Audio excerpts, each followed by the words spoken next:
بسم اللہ من الشیطان الرجیم، بسم اللہ الرحمن الرحیم۔ لنگی اور ساڑی پہن کر نماز پڑھنے کا حکم تو یہ ہے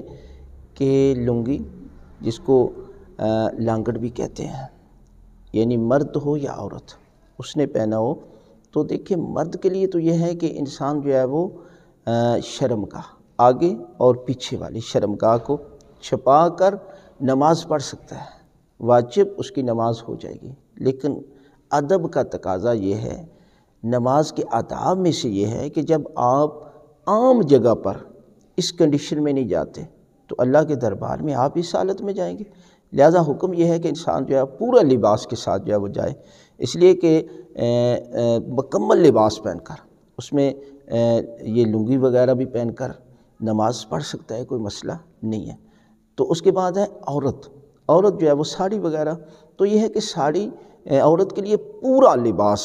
جس کا حکم یہ ہے کہ اس کا ایک بال بھی نظر نہیں آنا چاہیے، پردے میں ہونا چاہیے، پوری باڈی پورا جسم۔ تو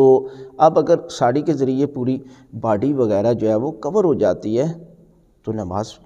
عورت پڑھ سکتی ہے، اور اکثر عورتیں ایسا کرتی ہیں، اور کرنا بھی یہ چاہیے کہ ساڑی کے اوپر ایک بڑی چادر لے لیں کہ جو پوری باڈی کو، پورے جسم کو ڈھانپ لیتی ہے، تو اس کے ساتھ جو ہے وہ نماز پڑھیں گی تو آپ کی نماز جو ہے وہ ٹھیک ہے۔